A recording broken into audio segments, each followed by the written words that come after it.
Well, that's a wrap on Clone Wars as Star Wars elegantly transitions from one era into another.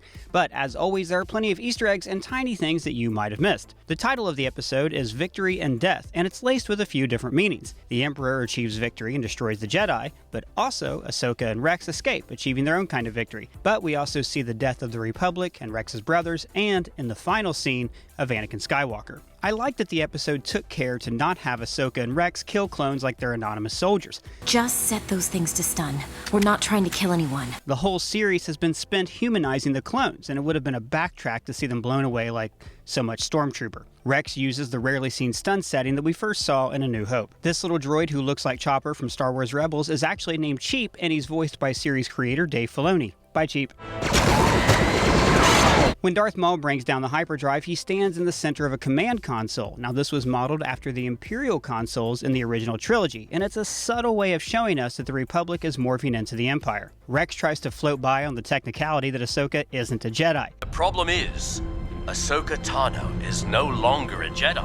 Hasn't been for some time. And this made me laugh out loud, because Ahsoka not being a Jedi is used by Lucasfilm to justify her being alive during the original trilogy after Yoda clearly told Luke, "When gone am I, the last of the Jedi will you be?"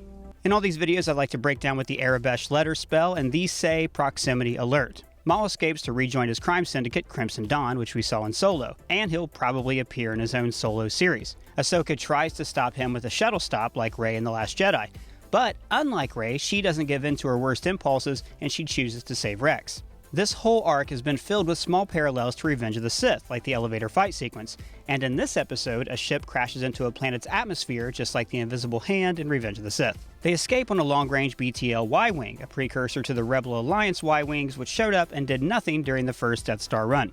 But actually, the first time we saw this fighter was in the Season 1 episode, The Shadow of Malevolence, when Anakin and Ahsoka used them to attack General Grievous. So this is a nice callback to one of Ahsoka's first episodes. When she's falling with style, she uses the Force to control her fall like we first saw Anakin do in Attack of the Clones. And then we get this heartbreaking, wordless final sequence at the crash site. Big shout out to composer Kevin Kiner, who, for my money, should take over scoring Star Wars films now that John Williams has retired.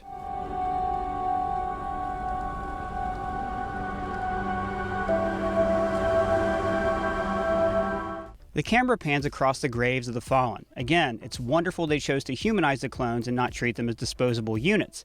This is a nice way to honor the legacy of the show. The gravestones are marked with trooper helmets. Now, I'm wondering if this was partially inspired by this scene in The Mandalorian, because in the making of the Mandalorian series that debuted today, Jon Favreau was explaining the helmets on spikes to Clone Wars creator Dave Filoni. But anyways, it was a touching tribute, and I didn't like seeing Jessie go. Ahsoka is wearing her robe like she does in Star Wars Rebels.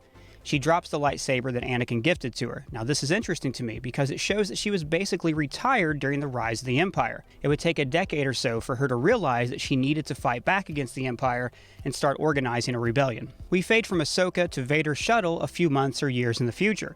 Right away, we recognize Imperial probe droids and the snowtroopers from the Battle of Hoth. Vader finds Ahsoka's saber, and remember, some lightsabers carry a residual memory of their users. That's why Rey experiences visions when she touches Anakin's saber. So Vader could have felt Ahsoka's presence and been drawn to the lightsaber, and obviously he would recognize it because he gave it to her. There's a bird circling overhead that has a complicated backstory. This type of bird is called a convor, and this one is named Morai. In Star Wars Rebels, they introduced the idea that some Force users, like Ezra, have an attachment to particular animals. This bird is kind of like Ahsoka's Force spirit animal. In a 3-episode Clone Wars arc, Ahsoka, Anakin, and Obi-Wan encounter 3 very powerful Force users: the father, son, and daughter. When the daughter dies, part of her life energy was transferred into Ahsoka. So it's believed that Morai is actually a piece of the daughter watching over Ahsoka during her life. Now, this has special meaning for this ending. On Mortis, Anakin actually had a vision of his future where he saw that he would become Darth Vader, but then the whole experience was erased from his mind. The father asked Anakin to balance out the brother and daughter, but instead he chose to be with his wife and fight in the war. So the daughter's presence here says that Anakin is far below in a kind of hell, which was also symbolized by the fires of Mustafar. But the bird being in sight shows that there's still good in Anakin, it's just distant and out of his reach, for now. And there's a glimmer of Anakin in this shot. You can see one of his eyes here beneath Vader's mask. And the final shot of the series, the perfect shot that encapsulates everything this show is about. Ahsoka has always been the protagonist of Clone Wars. She was the new good guy that they introduced back in the movie. Painting her face on a clone trooper's helmet links these two thematically. So this is showing that the era of the Clone Wars and the clones is gone. Vader is reflected in the visor, moving away. He represents the original trilogy, leaving the Clone Wars behind. And, the best detail of all, this helmet was originally worn by your mom.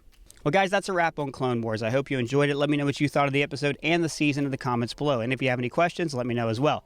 And if it's your first time here, please subscribe. For ScreenCrush, I'm Ryan Arey.